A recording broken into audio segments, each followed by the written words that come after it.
Very good morning to all. I am Sudeshna from Premchand Memorial Public School and welcome to the 6th class. Students, today is computer class and we will discuss your chapter number 6, which is algorithms and flowcharts. Okay, so you just listen carefully and try to understand. Algorithm means a set of rules that must be followed when solving a particular problem.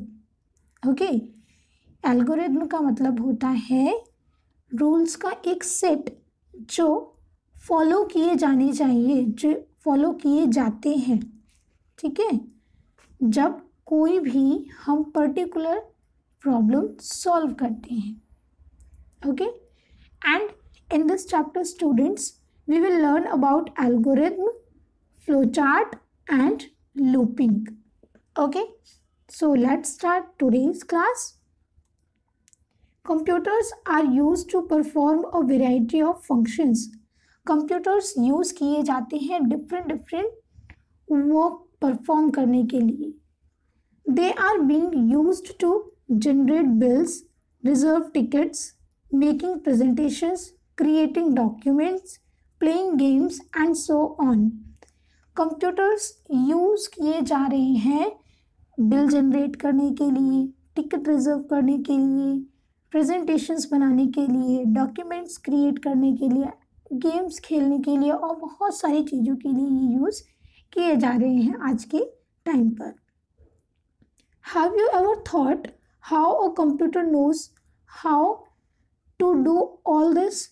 क्या आपने कभी सोचा है कि computer को कैसे पता चलता है कि उसे ये सब कैसे करना है? Software programs are written in computer languages to accomplish these task. Software programs जो होते हैं स्टूडेंट्स, वो कंप्यूटर लैंग्वेज में लिखे गए होते हैं ताकि कंप्यूटर अपना टास्क कंप्लीट कर ले. Okay,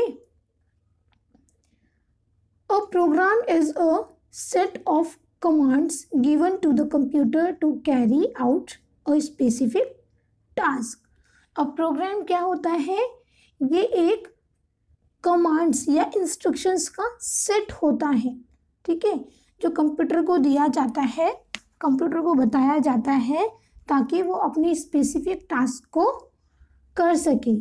However, before we write a program, we must think of the steps required to solve a given program. और स्टूडेंट्स, जब कभी भी हम कोई प्रोग्राम लिखते हैं तो उस प्रोग्राम को लिखने से पहले हमें उसके स्टेप्स को हमेशा याद रखना चाहिए. ठीक है, उसके बारे में हमेशा सोचना चाहिए. तो जो भी स्टेप्स उस टाइम पर रिक्वायर्ड होते हैं उस प्रोग्राम को सॉल्व करने के लिए, ठीक है, तो हमें वो फॉलो करने चाहिए, हमें वो याद करने चाहिए. A well written algorithm or flowchart helps us in clearly define the steps and subsequently in the development of good programs. And students, जो वेल रिटन बहुत अच्छा लिखा हुआ एल्गोरिथम या फ्लो चार्ट होता है वो हमें हेल्प करता है किसमें? क्लियरली डिफाइन करने में. ठीक है, जो स्टेप्स होते हैं हमें वो क्लियरली डिफाइन हो जाते हैं कि ये इसके बाद ये स्टेप यूज़ किया गया है, इसके बाद ये स्टेप यूज़ किया गया है. Let us learn how to define steps using algorithms and flow charts. तो चलो अब हम सीखते हैं कि ये जो स्टेप्स हैं इनको कैसे डिफाइन किया जाता है एल्गोरिथम एंड फ्लोचार्ट का यूज़ करके.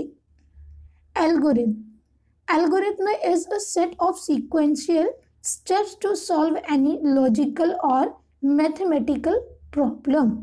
एल्गोरिथम एक सेट है स्टेप्स का जो सीक्वेंस से लगे हुए होते हैं. ठीक है, और वो कौन से स्टेप्स होते हैं? कोई भी लॉजिकल और अर्थमेटिकल प्रॉब्लम को सॉल्व करने वाले steps. Algorithm is always written in simple language and precise manner so that anyone can understand the steps. Precise means clear और accurate, ठीक है। तो एल्गोरिथम स्टूडेंट्स हमेशा सिंपल लैंग्वेज में लिखा जाता है, एकदम क्लियर और एक्यूरेट मैनर में, ओके, ताकि उसे कोई भी समझ सके उसके स्टेप्स को। The word algorithm is derived from the name of Persian mathematician। और जो ये वर्ड है एल्गोरिथम, ये कहाँ से डिराइव्ड हुआ है स्टूडेंट्स? ये डिराइव्ड हुआ है एक पर्सियन मीन्स फारसी मैथमेटिशियन के नेम से, okay. Al Khwarizmi who worked on algebra, arithmetic, astronomy and solving equations. और वो मैथमेटिशियंस कौन है? वो हैं अल-ख्वारिज़मी, ओके, जिन्होंने वर्क किया था algebra, arithmetic, astronomy and equations को सॉल्व करने पर, ठीक है, इन पर इन्होंने वर्क किया था। Example, algorithm to set your school bag. आप देखो स्टूडेंट्स, यहाँ पर एग्जाम्पल दिया है, एल्गोरिथम दी है कि आपको अपना स्कूल बैग सेट करना है, तो आप कैसे सेट करोगे, ओके। सो स्टेप वाइज दिया है। Step 1, open the bag. First of all हमें स्कूल बैग लगाना है, तो हम क्या करेंगे? हम अपना बैग ओपन करेंगे। Step 2, take out your school diary. फिर हम स्कूल डायरी निकालेंगे। Then step 3, see the time table. फिर हम टाइम टेबल देखेंगे। Step 4, go to your book shelf. और फिर टाइम टेबल देखने के बाद हम अपने बुक शेल्फ के पास जाएंगे, जहाँ पर हमारी सारी बुक्स एंड नोटबुक्स रखी होती हैं। Step 5, take out the books and notebooks. फिर वहाँ पर जाकर हम अपनी बुक्स और नोटबुक्स लेंगे, ठीक है, जो भी टाइम टेबल के अकॉर्डिंग हमें चाहिए। Step 6, keep them in a bag. And फिर हम उनको एक बैग में रख देंगे। Then close the bag. और फिर हम क्या करेंगे? अपने बैग को क्लोज कर देंगे, ठीक है। इसी तरीके से स्टूडेंट्स हमारी जो एल्गोरिथम होती है, ठीक है, इसी तरीके से हमारी अर्थमेटिक जो प्रॉब्लम्स होती हैं उसमें भी इसी तरीके से स्टेप्स यूज़ किए जाते हैं। Now just see the example 2, algorithm to calculate the sum and average of 3 numbers. अब हम सम और एवरेज निकालने के लिए क्या करेंगे? एल्गोरिथम लिखेंगे यहाँ पर, ठीक है। स्टेप वाइज यहाँ पर बताया गया है। 3 नंबर्स का हमें सम और एवरेज निकालना है, okay. Step 1, input first number. तो फर्स्ट ऑफ ऑल हम क्या करेंगे? पहला नंबर इनपुट करेंगे, ठीक है। यहाँ पर ए ले लिया है उसको, ठीक है, कोई क्योंकि डिजिट तो बताई नहीं है, राइट, तो ए हमने इसको ऐसे ही मान लिया है। Then step 2, input second number, that is B. Input third number, that is C, okay. Then step 4, find the sum of 3 numbers। फिर हमें क्या करना है? इन तीनों नंबर्स का सम करना है, राइट। तो इनके बीच में देखो एडिशन का साइन आ गया है, राइट। अब अगर हम यहाँ पर डिजिट्स होते, ठीक है, डिजिट्स होते तो वो तो ऐड हो जाते, right? Now step 5, find the average A plus B plus C, then divide by 3, right? Average तो इसी प्रकार निकलेगा ना कि इन तीनों नंबर को पहले हम ऐड करेंगे, देन उसको 3 से डिवाइड कर देंगे, ओके। Step 6, print average. और फिर एवरेज को प्रिंट कर दें, देन स्टॉप, क्योंकि उसके बाद तो हमें कुछ करना ही नहीं है, राइट। तो वो स्टॉप हमें करना ज़रूरी होता है, ठीक है, जब भी हम अर्थमेटिक एल्गोरिथम करते हैं, ओके स्टूडेंट्स। ये सिर्फ एग्जाम्पल्स हैं। एल्गोरिथम अभी हम आगे करना सीखेंगे कि कैसे हम करते हैं actually. Okay, example 3, algorithm to find the total amount after accepting the price and quantity. यहाँ पर हमें टोटल अमाउंट निकालना है जब हमें अपनी थिंग्स की प्राइस एंड क्वांटिटी पता है। Okay, so step 1, take price of the item. First of all हम आइटम की प्राइस लेंगे, ठीक है, वो कितना है, चाहे वो कितने भी रुपए की हो, 10 रुपीज़ की हो, 20 की हो, ठीक है। चलो हमने माना वो 10 रुपीज़ की है। Okay, take quantity of the item. अब उस आइटम की हमें क्वांटिटी लेनी है कि कितने आइटम हैं। हमने माना 5। ओके, कि हमने 5 आइटम लिए हैं और एक आइटम कितने का था, यस 10 रुपीज़ का। Okay, step 3, find the total amount. So अगर हमें टोटल अमाउंट निकालना है तो क्या करेंगे, हम प्राइस को क्वांटिटी से मल्टीप्लाई करेंगे। ओके, तो हम 10 मल्टीप्लाई 5, ओके, तो आंसर हमारा अपने आप आ जाएगा 50, right. Then step 4, display the total amount, और फिर टोटल अमाउंट यहाँ पर डिस्प्ले होकर आ जाएगा। Okay, flow chart.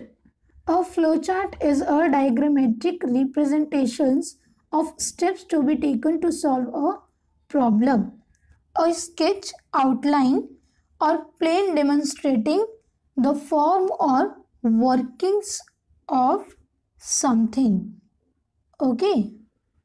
So क्या होता है diagrammatic means स्टूडेंट्स कोई भी स्केच या आउटलाइन और ठीक है या प्लान हो सकता है जो हमें डायग्राम के थ्रू समझाया जाता है किसी की स्टेप्स को, ठीक है, या कुछ भी डायग्राम के फॉर्म में समझाया जाता है। ओके, तो स्टूडेंट्स फ्लो चार्ट क्या है, एक डायग्रामेटिक रिप्रेजेंटेशन है स्टेप्स की जो यूज़ किए जाते हैं और जो लिए जाते हैं एक प्रॉब्लम को सॉल्व करने के लिए। Okay, program flowcharts shows the sequence of instructions in a single program or subroutine। और स्टूडेंट्स जो प्रोग्राम फ्लोचार्ट्स होते हैं वो शो करते हैं इंस्ट्रक्शंस की सीक्वेंस का एक सिंगल प्रोग्राम में और subroutine we can say. Okay, subroutine means a sequence of computer instructions for pre-performing a specified task that can be used repeatedly. Okay, these flowcharts play a vital role in the programming of a problem and are quite helpful in understanding the logic of complicated and lengthy programs. Students, जो flowcharts होते हैं, ठीक है, ये जो flow charts मैंने ये बताया प्रोग्राम फ्लो चार्ट्स, ये हमें क्या करते हैं स्टूडेंट, ये बहुत ही महत्वपूर्ण रोल प्ले करते हैं, ठीक है, बहुत ही महत्वपूर्ण रोल प्ले करते हैं प्रॉब्लम की प्रोग्रामिंग में। ओके, एंड स्टूडेंट्स ये बहुत हेल्पफुल होते हैं कोई भी लॉजिकल और कॉम्प्लिकेटेड या लेंदी प्रॉब्लम्स को समझने में। Okay, once the flow chart is drawn it becomes easy to write the problem in any high level language. And जब फ्लो चार्ट को ड्रॉ कर लिया जाता है तो स्टूडेंट्स ये बहुत इजी बन जाता है प्रोग्राम को लिखने के लिए किसी भी हाई लेवल लैंग्वेज में। Often we see how the flowcharts are helpful in explaining the program to others। और स्टूडेंट्स हम बार बार देखते हैं कि जो फ्लोचार्ट्स हैं वो कितने हेल्पफुल होते हैं प्रोग्राम्स को एक्सप्लेन करने के लिए दूसरों को। Hence, it is correct to say that a flowchart is a must for the better documentation of a complex program. तो ये कहना सही है कि फ्लोचार्ट बहुत ज़रूरी होते हैं बेटर डॉक्यूमेंटेशंस के लिए, ठीक है, जब कोई भी कॉम्प्लेक्स प्रोग्राम होता है, ठीक है, उसकी बेटर डॉक्यूमेंटेशंस के लिए. Okay. Features of flowcharts. A flowchart has the following features. A flowchart is a powerful tool. Flowchart एक powerful tool है. Powerful से मतलब शक्तिशाली नहीं स्टूडेंट्स.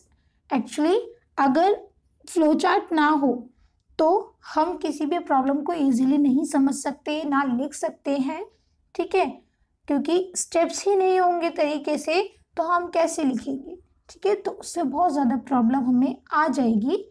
ओके, तो इसलिए इसको पावरफुल कहा है. It compiles considerable amounts of information into a consistent format. और स्टूडेंट्स ये फॉलो करता है, ठीक है, ये जो महत्वपूर्ण अमाउंट्स होते हैं इंफॉर्मेशन के, जो कि हमारे लॉजिकल फॉर्मेट होते हैं, राइट, रिलेवेंट फॉर्मेट होते हैं, उसमें. It identifies important steps with in each process unit. और स्टूडेंट्स ये आइडेंटिफाई करता है कि जो हमारे इम्पोर्टेंट स्टेप्स होते हैं विद ईच प्रोसेस यूनिट, जो छोटी छोटी यूनिट्स होती हैं उनको भी. Okay. By diagramming such information you determine where losses are occurring in the system and where to concentrate reduction efforts.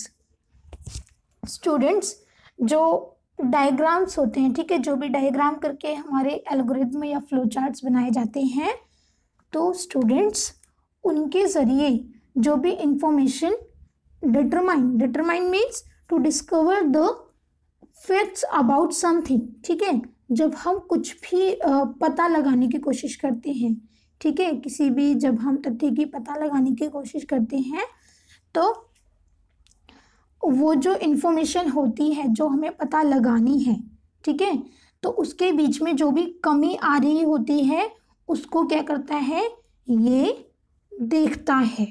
Okay, उसको दूर करने की कोशिश करता है, उस पर कॉन्सेंट्रेट करता है उसे हटाने की. Okay. It cannot be stressed enough that the certain of an accurate and comprehensive flowchart can in itself be the basis for a number of management decisions. And students, जो flowchart होता है, ये जो हमारे प्रोसेस होता है, ये इनको बहुत ज़्यादा हम स्ट्रिक्ट नहीं कर सकते, ठीक है, इनको बहुत ज़्यादा बढ़ाया नहीं जा सकता. जो भी इसका निश्चित एक्यूरेट वो है स्टेप्स हैं उनको हम नहीं बढ़ा सकते, क्योंकि स्टूडेंट्स जो फ्लो चार्ट्स होते हैं ये नंबर पर बेसिस होती हैं, ठीक है, उसी पर ये डिसीजन लेते हैं, उसी के अकॉर्डिंग इनको ड्रॉ किया जाता है. A good flowchart will use consistent symbols that provide specific information about a process or flow. एक अच्छा flowchart consistent symbols use करता है स्टूडेंट्स, जो प्रोवाइड करता है specific information प्रोसेस के बारे में. Okay, so students, we will continue this chapter in next class of computer also. Okay. So I'm sure you understood today's class, students. If you have any query, you can ask to me freely. So thank you so much.